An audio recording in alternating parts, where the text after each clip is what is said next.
প্রিয় দর্শক, সংবাদপত্রে বাংলাদেশ অনুষ্ঠান থেকে আমি রেজানুর রহমান আপনাদেরকে স্বাগত জানাচ্ছি। বিভিন্ন জাতীয় দৈনিকে প্রকাশিত খবরের বিশ্লেষণ নিয়ে আমাদের আজকের এই অনুষ্ঠানে অতিথি হিসেবে উপস্থিত আছেন জাতীয় প্রেস ক্লাবের সভাপতি, দৈনিক কালের কণ্ঠের সম্পাদক কবি হাসান হাফিজ। কেমন আছেন? ভালো আছি, ধন্যবাদ। শীত বেড়েছে না? শীত আজকে থেকে একটু পড়েছে, উত্তরাঞ্চলে আরো বেশি। না, আপনি উত্তরাঞ্চলের কথা তো বললেন, মানে বিশেষ করে দিনাজপুরের দিকে, পঞ্চগড়, ওইসব এলাকার মানুষজনের যে কি দুর্গতি এখন হচ্ছে, খুব কষ্ট। শীতার্থ মানুষের পাশে দাঁড়ানোর আহ্বান জানিয়ে আমরা আমাদের অনুষ্ঠান শুরু করি। প্রথম আলোর শিরোনাম: প্রধানমন্ত্রীর ক্ষমতা কমানোর প্রস্তাব, সংবিধান সংস্কার কমিশন, অশ্রু উদ্দীপনায় অভ্যুত্থানের দিনগুলো, জুলাই জাগরণ শীর্ষক প্রদর্শনী। দাভোসে প্রধান উপদেষ্টা, সংস্কার ছোট পরিসরে নাকি দীর্ঘমেয়াদী হবে জনগণই সিদ্ধান্ত নেবে। গ্রেপ্তার ছাত্রদল নেতাকে ছিনিয়ে নিতে পুলিশের উপর হামলা। দৈনিক সমকাল: দাগী অপরাধীরা প্রকাশ্যে এসেই খুনোখুনিতে, সুষ্ঠু ভোটের নিশ্চিত প্রক্রিয়া গুরুত্ব আরোপ ডক্টর ইউনূসের, আসছে ছাত্র নেতৃত্বের দল, নানা কৌতূহল। দৈনিক যুগান্তর: ৩ ইস্যুতে সন্দেহ বাড়ছে বিএনপিতে, অপ্রয়োজনীয় সংস্কার প্রস্তাব, ঘোষণাপত্র ও নতুন দল, ছাত্রদল নেতাকে ছিনিয়ে নিতে থানায় হামলা। কালের কণ্ঠের শিরোনাম: মাঠের সব নিয়ন্ত্রণ চান ডিসিরা। বগুড়ায় আব্দুল আওয়াল মিন্টু, উৎপাদনকারী প্রতিষ্ঠান ক্ষতিগ্রস্ত হলে দেশ ও জনগণ ক্ষতিগ্রস্ত হবে। দৈনিক ইত্তেফাক: ১০ম গ্রেডে উন্নীত করার দাবিতে প্রাথমিক শিক্ষকদের সমাবেশ, রাজধানীর ৪৩২ স্থান ছিনতাইয়ের হটস্পট। বাংলাদেশ প্রতিদিন: বেড়েছে নানা অপরাধ, রাজশাহীতে বেড়েছে অপহরণ। মানব জমিন: নয়া সমীকরণ, রাজনীতিতে রক্তাক্ত ছিনতাইয়ে আতঙ্ক বাড়ছে। খবরের কাগজ: যুক্তরাষ্ট্রীয় ব্যবস্থা, মত ভিন্ন মত, গণপরিষদ নির্বাচনের জন্য প্রস্তুতি নিন, শাহবাগে নাসিরুদ্দিন পাটোয়ারি। কালবেলা শিরোনাম: নির্বাচন প্রশ্নে বিএনপির ২ না ১ হ্যাঁ। আমার দেশ: পূর্ব পরিকল্পিত শ্রমিক অসন্তোষের মুখে পোশাক খাত। দৈনিক জনকণ্ঠ: অবাধ সুষ্ঠু ভোট নিশ্চিত করবে অন্তর্বর্তী সরকার, জামালপুরে দিনে মিলবে ১০ মিলিয়ন ঘনফুট গ্যাস। সময়ের আলো: ঘোলাটে রাজনীতি, সংস্কার ছোট পরিসরে না দীর্ঘমেয়াদে সিদ্ধান্ত জনগণের। দৈনিক দিনকাল: রিজার্ভ চুরি, আতিউর সহ পলাতক হাসিনার দোসররা অধরা। রূপালী বাংলাদেশ: উত্তাপ বাড়ছে রাজনীতিতে, বীমার আওতায় আসছে নাগরিক ও সম্পদ। বিএনপির ভাবনায় শুধুই জাতীয় নির্বাচন। আসিফ নজরুলের বক্তব্য: পাগলের প্রলাপের মতো গুজব ছড়ানো হচ্ছে। আমরা সময় পেলে এই আলোচনাটি করব, কিন্তু তার আগে মাননীয় প্রধান উপদেষ্টার বক্তব্য নিয়ে একটু কথা বলতে চাই। সংস্কার ছোট পরিসরে নাকি দীর্ঘমেয়াদী হবে জনগণই সিদ্ধান্ত নেবে। আমি বোধহয় এর আগেও আপনাকে এই প্রশ্নটি করেছিলাম এক অনুষ্ঠানে। এই যে জনগণ সিদ্ধান্ত নেবে, জনগণের উপর আমরা আস্থা রাখি, কোন জনগণ, কারা? জনগণের তাহলে তো গণভোট নিতে হয়, সেটা তো সম্ভব না। জি, রাজনৈতিক দলগুলির সঙ্গেই তো কথা বলতে হবে মেইনলি। তারাই রাজনৈতিক দলগুলি সাধারণ মানুষের প্রতিনিধিত্ব করে, তাদের সঙ্গে খোলামেলা বিস্তারিত বিশদে আলাপ আলোচনা করতে হবে, তর্ক হবে, বিতর্ক হবে, তারপরে একটা জাতীয় ঐক্যমত্যে পৌঁছাবে। সেটা বিলম্বিত হলে সব দিক দিয়ে খারাপ হবে, তাই না? তারা সসম্মানে বিদায় নিতে পারবে কিনা এই প্রশ্নটা উঠবে তখন। রাজনীতি দিয়েই তো দেশ চলবে, রাজনীতিকরাই দেশ চালাবেন। ফলে যত তাড়াতাড়ি সুষ্ঠু নির্বাচন হয়, সংস্কার একটা চলমান প্রক্রিয়া, এটা পাশাপাশি চলবে, নির্বাচন প্রক্রিয়াও চলবে। ভোটার লিস্ট এটা ঠিক করলে, সীমানাটা নির্ধারণ করলেই কিন্তু আমরা নির্বাচনের পথে যেতে পারি। এই চাপটা কিন্তু আরও বাড়বে, ভবিষ্যতে আরও চাপটা বাড়বে। বিএনপিকে হয়তো আন্দোলনেও যেতে হবে নির্বাচনের দাবিতে, অন্যান্য দলগুলিও যাবে। তো সুতরাং এই উপদেষ্টা পরিষদ মণ্ডলীর উচিত হবে এটা যত দ্রুত সম্ভব এটা করা। তারা এর মধ্যে অনেক ব্যর্থতার পরিচয় দিয়েছে, খুবই অ্যামেচারিশ এবং অপক্ষ, অদক্ষ, অপরিণামদর্শী, অদূরদর্শী অনেক উপদেষ্টাকে দিচ্ছে, তাদেরকে বাদও দেওয়া হয়নি। এটা গ্রহণযোগ্য নয় কোনোভাবে। দেশে কি যোগ্য লোকের অভাব ছিল? ছিল না, কোনোভাবেই ছিল না। তারা সেইভাবে চয়েসটা করতে পারেনি, ফলে এইটার খেসারতটা মানুষকে দিতে হচ্ছে। তারা তো আইন শৃঙ্খলা কন্ট্রোল করতে পারে নাই, দ্রব্যমূল্য কন্ট্রোল করতে পারে নাই। একটার পর একটা শিল্প কারখানা বন্ধ হয়ে যাচ্ছে, তো দেশটা দুর্ভিক্ষের মধ্যে যাবে, একটা বিপর্যয়ের মধ্যে যাবে, একটা চান্দা এনে আর কতদিন চলবে? পাওয়া গেছে বিদেশি সাহায্য, মহা প্রতিশ্রুতি পাওয়া গেছে, এখনো তো হাতে আসে নাই। এখন রিজার্ভ আসছে প্রবাসী রেমিটেন্স যোদ্ধাদের রক্তের বিনিময়ে যে পয়সাটা আসছে সেটা দিয়ে। তো এটা নিয়ে তো আপনার কোনো মূলধনী আমদানি নাই, কিছু নাই, বিনিয়োগ নাই। তারপরে একটার পর একটা শিল্প কলকারখানা বন্ধ হয়ে যাচ্ছে, অস্থিরতা, বেক্সিমকো যেরকম হাজার হাজার শ্রমিক বেকার, তারা তো কোনো দোষ করে নাই। দোষ করলে সালমান এফ রহমান করেছে, তার বিচার করো। কিন্তু এটা যে কোনো মূল্যে এইগুলি চালু রাখতে হবে, মানুষের পেটে তলাসি দেওয়া যাবে না, কোনোভাবেই দেওয়া যাবে না। নতুন দল আসছে ছাত্র নেতৃত্বের দল, নানা কৌতূহল। এখানে যেটা বলা হচ্ছে, ফেব্রুয়ারির শেষ দিকে আত্মপ্রকাশ, লক্ষ্য থাকবে বিএনপি নেতা দলে টানার, নেবে চাঁদাবাজি দুর্নীতি বিরোধী অবস্থান, উপদেষ্টাদের কেউ কেউ দলে যুক্ত হবেন, আওয়ামী লীগ বাদে সবার জন্য দুয়ার খোলা। আরেকটু সম্পর্ক আপনার একটু শোনাই। মানব জমিনে যেটা বিভিন্ন জনের মন্তব্য দেওয়া হয়েছে, ছাত্ররা দল গঠন করলে সরকার থেকে বেরিয়ে আসা উচিত, মির্জা ফখরুল বলেছেন। বিএনপিকে আওয়ামী শিবিরে ঠেলে দেওয়ার চেষ্টা হচ্ছে। ছাত্র রাজনৈতিক দল ভুল বুঝাবুঝি কাম্য নয়, জামাত নেতা বলেছেন। নির্বাচন করতে হলে পদত্যাগ করতে হবে, পদত্যাগ করে দলে যোগ দিলে গ্রহণযোগ্যতা বেশি পাবে। আরেক নেতা বলেছেন, বিরোধ রেখে ভালো নির্বাচন করা যাবে না। পাল্টাপাল্টি বক্তব্যে জনগণ হতাশ হচ্ছে, বৈষম্য বিরোধী ছাত্র আন্দোলনের মুখপাত্র উমামা ফাতেমা বলেছেন। তাহলে কি দাঁড়াচ্ছে? নির্বাচনী দল করবে স্বাগত সেটা, তাই না? ভোটের মাধ্যমে যারা যোগ্য মানুষ, যাদেরকে পছন্দ করবে, মনে করবে যে আমাদের সঠিক নেতৃত্ব, তাদেরকে ভোট দেবে, এটা ভালো কথা। কিন্তু এটা তো ঠিক যে ক্ষমতায় থেকে সেটা কিংস পার্টি তো করাটা এটা কোনোভাবেই বাঞ্ছনীয় না। তারা বলছে যে আমরা বাইরে এসে করব, খুব ভালো কথা, আসুক। একটা তৃতীয় শ্রোত মানুষ চায়, কিন্তু সেটার মধ্যে সততা থাকতে হবে।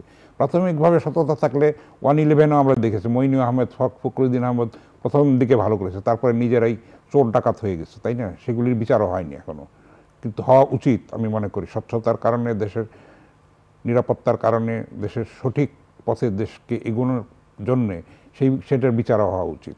তো এই ধরনের পুনরাবৃত্তি আমরা চাই না। আমরা চাইব যে একটা সৎ, যোগ্য নেতৃত্ব, দেশপ্রেমিক নেতৃত্ব, যাদের সংযম আছে, যাদের লোভ লালসা নেই, সেরকম দল হলে ভালো কথা। কিন্তু এটা সময় সাপেক্ষ ব্যাপার। এটা রাতারাতি 5 দিনে 10 দিনে, এই একটা জুলাই বিপ্লব করা এক জিনিস, ছাত্র গণ অভ্যুত্থান করা এক জিনিস, আবার রাজনীতিতে জিতে আসে সে আরেক জিনিস, সম্পূর্ণ আলাদা জিনিস। কিন্তু আপনি কি নিশ্চয়ই এই বক্তব্যগুলো শুনেছেন। শিক্ষার্থীরা যে দল করছেন এটা তো আমরা স্বাগত জানাই, এবং সবাই দল করতেই পারে, রাজনীতিতে গণতান্ত্রিক অধিকার। কিন্তু স্লোগান উঠছে মুজিববাদ, জিয়াবাদ, এইসব বাদ চলবে না, এগুলো বাদ, সব বাদ হবে না। সেগুলি তো তাহলে দেশের ইতিহাসকে বিচ্ছিন্ন করে তো আমরা এগোতে পারবো না। মুজিবের অবদান আছে, জিয়ার অবদান আছে, অবশ্যই সেগুলি তো যার যার প্রপার মূল্যায়নটা লাগবে। কিছু বাদ দিয়ে তাহলে বাংলাদেশটা থাকে কোথায়? মুক্তিযুদ্ধকে বাদ দিলে দেশটা থাকে কোথায়? ফলে নতুন একটা শেকড়হীন কিছু তো আমরা চাই না। আমরা ঐতিহ্যের কাছে যাব, আমরা সেগুলির আলোকে ভুলভ্রান্তির থেকে শুধরে নেব নিজেদেরকে, আমরা এগিয়ে যাব সামনের দিকে। ভালো কথা, শিক্ষার্থীদের মূল কাজ তো পড়াশোনা করা। সেটা ছেড়ে যদি রাজনীতিতে চলে যায়, রাজনীতি করুক, তারা পড়াশোনা শেষ করে সে রাজনীতি করুক। ছাত্র সংসদের একটা নির্বাচন হয়েছে, আপনি দেখেন এই 6 মাসে, হতে তো পারতো, এক্সপেরিমেন্টালি হতে পারতো, একটা হতে পারতো। বাধাটা কোথায়? জাহাঙ্গীরনগর বোধহয় একটা না, কিন্তু সেটা নিয়েও জটিলতা আছে। সেটা ঘোষণা করেও বিপদে পড়েছে, সেখানেও পেশি শক্তির হচ্ছে। আমরা কিন্তু সেটা চাই না। আগের পুনরাবৃত্তি, ছাত্রলীগের জায়গায় যদি ছাত্র দল একই কাজ করে, তাহলে তো এটা দুঃখজনক হবে। এটা আমরা চাই না, মানুষ চায় না। আপনি ছাত্রলীগের জায়গায় ছাত্রদল প্রসঙ্গ তুললেন, সেই প্রসঙ্গেই আপনি আসতে চাই। দাগী অপরাধীরা প্রকাশ্যে সেই খুনোখুনিতে সমকাল শিরোনাম করেছে, এবং আরেকটি শিরোনাম অধিকাংশ পত্রিকা হয়েছে, গ্রেপ্তার ছাত্রদল নেতাকে ছিনিয়ে নিতে প্রকাশ্যে পুলিশের উপর হামলা। সেগুলো তো দুঃখজনক। তো আমরা তো একই জিনিসের পুনরাবৃত্তি দেখছি, তাই না? আপনি ঘাটে ঘাটে চাঁদাবাজি হচ্ছে, নিত্যপণ্যের দামটা কমছে না কেন? হাত বদল হয়েছে মাত্র, তাই না? কোনো ক্ষেত্রে চাঁদাবাজি আরও বেড়ে গেছে। সাধারণ মানুষকে তো এটা মূল্যটা দিতে হচ্ছে, যে ভ্যাট ট্যাক্স, এগুলি নানান ধরনের অত্যাচার মানুষের উপরে চাপানো হচ্ছে। সাধারণ মানুষ তো কোনো দোষ করে না। আপনি একটা 2 মুঠো ভাত খেতে পারবেন না, চালের দাম এত বেড়ে যাচ্ছে, তাই না? আপনি সেগুলির দিকে নজর দিবেন না, আপনারা বড় বড় সংস্কার নিয়ে অনন্তকাল চলতে থাকবে, এটা তো গ্রহণযোগ্য না। সংস্কারের একটা টাইমলাইন করতে হবে, যে এর মধ্যে এইটুকু আমরা করব। তো 6 মাস হয়ে গেছে, এখন হানিমুন পিরিয়ড ইজ ওভার। এখন কিন্তু সরকারের সমালোচনা হবে, আরও কঠিনভাবে হবে, এবং তাদের বিরুদ্ধে আন্দোলন হবে। রাজনৈতিক দলগুলিও এই সরকারের বিরুদ্ধে হয়তো নামতে পারে। সেটার জন্য উচিত হবে তাদের মান সম্মান বজায় রেখে, আমি আগেও বলেছি এখানে যে অক্ষম সততার কোনো দাম নাই। আমরা মানলাম তারা দেশপ্রেমী, আপনি তারা চমৎকার একটি শব্দ দিলেন, অক্ষম সততা। হ্যাঁ, অক্ষম সততার আসলে কোনো না দাম নাই। আপনি ঠিক আছে, আমি চেয়ে চেয়ে দেখলাম 2-4% আপনি দুর্নীতি করেন, কিন্তু কাজটা হোক, ম্যাক্সিমাম কাজটা হোক। সব জায়গায় একটু সিস্টেম লস হবে। এটা আপনি জানেন যে সাবেক অর্থমন্ত্রী মোহিত সাহেব বলেছিলেন, ঘুষকে বলেছিলেন স্পিড মানি, তাই না? তো এখন এগুলি জাস্টিফাইড হয়ে গেছে, একটা অংশ হয়ে গেছে আমাদের কালচারের। এই দুর্নীতিটা আমাদের এখানে প্রাতিষ্ঠানিকীকরণ হয়ে গেছে, খুবই দুঃখজনক। আমরা কিন্তু সেরকম নৈতিকতাটা দেখছি না। এই সরকারের লোকেরা ঠিক আছে, তাদের দেশপ্রেম নিয়ে আমাদের কোনো প্রশ্ন নাই, সততা নিয়ে নাই, কিন্তু দক্ষতা নিয়ে প্রশ্ন আছে, আন্তরিকতা নিয়ে, অঙ্গীকার নিয়ে, মানে দৃঢ়তা নিয়ে তাদের কোনো কিছু একাগ্রভাবে সেইভাবে করতে পারছে না তারা। পরিষ্কার কথা এটা। তো এত কিছু লোক এখনও ঘাপটি মেরে আছে বহু জায়গায়, স্বৈরাচারের দোষরা, সেসব জায়গায় আমরা অ্যাকশন দেখি না। পুলিশে কিছু হয়েছে, পুলিশে এখন পোশাক বদলানো নিয়ে মত্ত হয়ে উঠেছে। পোশাক বদলাতে এটা প্রশ্ন তো উঠেছে, পোশাক বদল আগে না চরিত্র বদল আগে? আগে আপনার মানসিকতা বদল করতে হবে। পোশাক দিয়ে আপনি কি করবেন? আপনি রাজার পোশাক পরিয়ে দিলে, মনের মধ্যে যদি ইত্রামি থাকে, সংকীর্ণতা থাকে, লোভ থাকে, তাহলে তো কোনো লাভ হয় না। পোশাক দিয়ে কি হবে? পোশাক তো একটা বহিরঙ্গের বিষয়, এবং এখানে কত খরচের ব্যাপার আছে, আপনি চিন্তা করে দিন। খরচটা তো জনগণকে যোগাতে হবে। তো এখন কি এটার সময়? এটা তো তাদের এজেন্ডা হতে পারে না। এটা রাজনৈতিক দল এসে করবে। পোশাক দেখা যাবে। পোশাকের জন্য কি মানুষের ঘুম হচ্ছে না? এমন এটা কি পেটের ভাত হজম হচ্ছে না? ভালো কথা যে ঘুম হচ্ছে না, না, এটা তো এখন কোনো প্রায়োরিটির মধ্যে আসে না, তাই না? সেটা পরে দেখা যাবে। সংস্কারের কথা বললেন, তো রাজনীতিবিদদের মধ্যে বিশেষ করে এই জায়গাটায় খুব ঐক্য কি আপনি দেখছেন? যেমন জামাত বলার চেষ্টা করছে যে কাঙ্ক্ষিত সংস্কার করে নির্বাচন, তাদের বক্তব্যের সুর। বিএনপি বলছে না, কিছু সংস্কার করে তাড়াতাড়ি নির্বাচন, এই বছরের মধ্যে নির্বাচন। তাহলে এই যে রাজনৈতিক দলগুলোর মধ্যে যদি এই ব্যাপারে মতদ্বৈধতা দেখা দেয়, তাহলে তো এই সরকার কি? মতদ্বৈধতা আছে, উপদেষ্টাদের মধ্যে মতদ্বৈধ আছে, রাজনৈতিক দলগুলির মধ্যে আছে। জামাত তো বলেছিল আওয়ামী লীগকে ক্ষমা করে দেওয়ার কথা, তারপরে আবার সেটা থেকে সরে এসছে। তো এখন এটা নানান ধরনের চাপ আছে, তো ওই ধরনের কথা না বলাই তো ভালো। এখন কিন্তু সবার কথা হওয়া দরকার, কিভাবে একটা সুষ্ঠু রাজনীতি প্রতিষ্ঠা করার জন্য একটা অবাধ, গ্রহণযোগ্য, স্বচ্ছ, একটা সবার ভোটাধিকার নিশ্চিত করে একটা নির্বাচন হয়, সেই লক্ষ্যে কাজ করা। তো এখন এইসব ছোটোখাটো বিষয় এবং এগুলি বিতর্কিত বিষয় সামনে না আনাটাই ভালো। ইউনিসেফের প্রতিবেদন, এই আলোচনাটি করতে চাই এই জন্যে যে আমরা অনেক সময় রাজনীতির আলোচনা বিভিন্নভাবে করতে করতে আমাদের বেসিক যে জায়গাগুলো, সেই জায়গাগুলোতে আমরা একদমই নজর দেই না। করোনা কাল থেকে শুরু করে এই পর্যন্ত শিক্ষার ক্ষতিটা সবচেয়ে বেশি হয়েছে, এবং ইউনিসেফের প্রতিবেদনে বলা হচ্ছে 2024 সালে দেশে 3,30,00,000 শিশুর শিক্ষা ব্যাহত। কেন বলা হচ্ছে? চরম অবহেলাজনিত ঘটনাবলীর কারণে 2024 সালে বাংলাদেশে 3,30,00,000 শিশুর শিক্ষা কার্যক্রম ব্যাহত হয়েছে। জাতিসংঘ শিশু তহবিল ইউনিসেফের এক প্রতিবেদনে এই চিত্র উঠে উঠেছে। এখন বাংলাদেশে ঝড় হবে আবহাওয়াজনিত কারণে, সামনে হয়তো এই ধরনের আরও আমরা পরিবেশের মধ্যে পড়ব। কিন্তু এই যে শিশুরা শিক্ষা থেকে ব্যাহত হচ্ছে, বা শিক্ষার, যেমন আপনি তো জানেনই যে গতবার সিলেট বা অন্যান্য অঞ্চলে বেশ কিছুদিন বন্যার কারণে ছিল। তাহলে আমরা কি এই বিষয়গুলোকে অ্যাওয়ার করছি? নিজেদের মধ্যে কি আমরা তৈরি হচ্ছে? সেই ব্যাপারে তো আপনি একটা রাজনৈতিক দলের ম্যানিফেস্টোতে দেখেন এইসব ব্যাপারে কোনো কথাবার্তা নাই। তাদের সেই চিন্তাটা কিভাবে ক্ষমতায় আঁকড়ে থাকবে, ক্ষমতায় যাবে, হ্যাঁ, সেটাই হলো মূল জিনিস। সেই সংস্কারটা হলো সেগুলিকে চেঞ্জ করা। সেই ভাষাটা যদি তারা বুঝতে না পারে, তাহলে তো রাজনৈতিক দলগুলি আবার ব্যর্থ হবে। আমরা তো বারবার চাই না, জুলাই অভ্যুত্থান তো বারবার আমাদের প্রয়োজন নেই, অত রক্ত তো আমরা সবসময় দিতে পারবো না। শিক্ষা ব্যবস্থার পেছনে এই যে নষ্ট হয়েছে, এটার পেছনে অন্য ষড়যন্ত্র আছে। আপনি জানেন, আপনি যে শিক্ষাবিদেরা সাংবাদিকতা করেছেন, এখনো তারা কিন্তু বই পাচ্ছে না, বই বিক্রি হচ্ছে, এবং সিলেবাস নিয়ে কত কেলেঙ্কারি হয়েছে। আপনার কোভিডের সময় প্রয়োজন নাই, তারপরে বন্ধ করে দেওয়া হয়েছে। আপনার আশেপাশের দেশে কিন্তু সেরকম হয় নাই। ভারতে কিন্তু কোভিডে ক্যাজুয়ালিটি আমাদের থেকে অনেক বেশি হয়েছে, কিন্তু তারা কি শিক্ষা প্রতিষ্ঠান ওইভাবে বন্ধ করেছে? আমরা যেরকম দিনের পর দিন, মাসের পর মাস বন্ধ করে রেখেছি। এগুলির মধ্যে একটা ষড়যন্ত্র আছে, সিলেবাসের মধ্যে আছে, বই ছাপানোর মধ্যে আছে। এগুলিকে অ্যাড্রেস করতে হবে রাজনৈতিক। একটা সঠিক নেতৃত্ব যদি জাতিকে দিতে হয়, তাহলে তো শিশুদেরকে সেভাবে গড়ে তুলতে হবে। শিশুদের দিকে তো আমরা সেভাবে নজর দিচ্ছি না। আপনি কোনো রাজনৈতিক দলের দেখেন, আপনি তারা এগুলি নিয়ে কথা বলছে, এগুলি নিয়ে কথা বলছে না। তারা খালি আছে যে তাদের খালি কিভাবে দ্রুত নির্বাচনে যাবে, কিভাবে এমপি হবে, গম নেবে, অমুক করবে, ক্ষমতা, তারপরে জেলা পরিষদের ক্ষমতার দ্বন্দ্ব, আত্মীয় স্বজন, লুণ্ঠন, পাচার, এগুলির হলো লক্ষ্য আর কি। কিন্তু সেগুলি চেঞ্জ করতে হবে, না হলে তো এই সংস্কারের অর্থহীন। এবং এই জুলাই অভ্যুত্থানও তো একটা ব্যর্থ হয়ে যাবে যদি এগুলি আমরা অ্যাড্রেস করতে না পারি, নিজেদেরকে সংশোধন করতে না পারি। সামাজিক যোগাযোগ মাধ্যম এখন দৈনন্দিন জীবনের একেবারে, মানুষ ঘুম থেকে উঠেই আসলে মোবাইলটা প্রথম দেখে কি দাঁড়ালো, এমন একটা জায়গায় দাঁড়িয়ে গেছে যে কোনটা বিশ্বাস করবেন কোনটা করবেন না সেটারও একটা প্রশ্ন জায়গা গেছে। কিন্তু আমাদের আইন উপদেষ্টা বলেছেন, পাগলের প্রলাপের মতো গুজব ছড়ানো হচ্ছে, অতিষ্ঠ তিনি। অতিষ্ঠ তিনি না, পুরো দেশই তো ক্ষতিগ্রস্ত হচ্ছে এটাতে।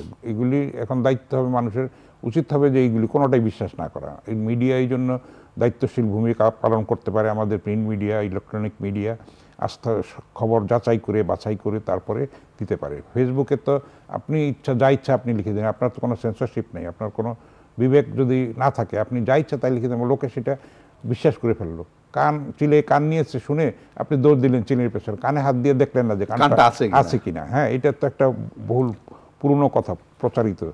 তো আমরা সেই অবস্থার মধ্যে আছি এখন। একটা ফেসবুক হয়ে তো এটা বিপজ্জনক হয়ে গেছে, এটার একটা কুফল দেখা যাচ্ছে। এটা কিন্তু নতুন জেনারেশনকেও ক্ষতিগ্রস্ত করেছে। আপনি জানেন অনেক দেশে এই মোবাইলও অল্প বয়সীদের জন্য ব্যবহার নিষিদ্ধ করা হয়েছে। যুক্তরাষ্ট্রে টিকটক বন্ধ করে দেওয়া হয়েছে, সেটা দরকার আছে। টিকটক করতে গিয়ে কত প্রাণহানি হচ্ছে, মানুষ প্রতারিত হচ্ছে, নষ্ট হচ্ছে সময়, ডিরেলড হয়ে যাচ্ছে, ডেভিয়েট করে যাচ্ছে, মানে সঠিক পথ থেকে সরে যাচ্ছে, নীতি নৈতিকতার অবক্ষয় হচ্ছে, ভয়ঙ্কর একটা পরিস্থিতি, একটা অরাজকতার দিকে দেশ সমাজ চলে যাচ্ছে। ফলে এগুলির একটু নিয়ন্ত্রণ করা দরকার, গার্জেনদের করা দরকার, শিক্ষকদের করা দরকার, পলিটিক্যাল পার্টিগুলিকেও এগুলি অ্যাড্রেস করতে হবে। তাদের ম্যানিফেস্টোতে আমরা এগুলিও দেখতে চাই যে এটাকে কিভাবে তারা ফেস করবে। এই ক্রাইসিস, এই যে ডিজিটাল ক্রাইসিস আর কি বলতে পারি, সাইবার ক্রাইমের যে অধ্যায়, এগুলিকেও তো ফেস করতে হবে। অনেক ধন্যবাদ। একেবারে শেষের দিকে আমরা, 21শে বইমেলা শুরু হচ্ছে আর কয়েকদিন পর, বাংলা একাডেমি সাহিত্য পুরস্কার ঘোষণা করা হলো, কেমন হলো? 21শের বইমেলায় যেটা হয়েছে সেটাও অনভিপ্রেত হয়েছে এবং সেখানে কোনোভাবেই এই বৈষম্যের স্বীকার করাটা ঠিক হয় না এবং পুরস্কারটাও বিতর্কিত হয়েছে। সেই আগের মতোই সেই লিগ্যাসি হয়েছে, এগুলির থেকে আমরা বেরিয়ে আসতে পারি নাই। ফলে আমি কিন্তু খুব আশাবাদী না সামগ্রিকভাবে। এখন দেখতে পাচ্ছি যে একই অবস্থা, থোরবরি খারাবরি থোর, নতুন ফর্মে এসে সব কিছুই আমরা কিন্তু বদলাতে পারি না নিজেদেরকে। আমাদের চরিত্র এত কয়লা ধুলেও ময়লা যায় না। আসলে আমাদের মনে হয় আমরা ভালো কিছুর জন্য হয়তো যোগ্য না, এমনও মনে হচ্ছে আর কি। কিন্তু একটা মানুষ কিন্তু স্বপ্ন দেখেছিল যে একটা নতুন সমাজ বিনির্মিত হবে এবং এই রক্তের বিনিময়ে একটা স্বৈরাচারের অবসান হবে, নতুন স্বৈরাচারের যেন আবার আগমন না হয়, নতুন স্বৈরাচার যেন আরও জগদ্দল হয়ে না বসে। কিন্তু আমরা লক্ষণগুলি ভালো দেখতে পাচ্ছি না, আলামতগুলি খারাপ। অনেক ধন্যবাদ। প্রিয় দর্শক, আমরা শেষে যে আলোচনাটি করলাম, 21শে বইমেলা আমাদের প্রাণের মেলা, জ্ঞানের মেলা। এই মেলাটির জন্য সারা বছর ধরে বইপ্রেমী মানুষ শুধু নয়, দেশের সাধারণ মানুষের সবাই উন্মুখ হয়ে বসে থাকে। 1 ফেব্রুয়ারি বইমেলা শুরু হবে। আমরা আশা করি এবারের মেলা অনেক জমবে, যেন কোনো প্রকার বৈষম্য না ঘটে, না হয়, সেই প্রত্যাশাটা করেই আমরা আজকের অনুষ্ঠান এখানেই শেষ করছি। ভালো থাকবেন, খোদা হাফেজ।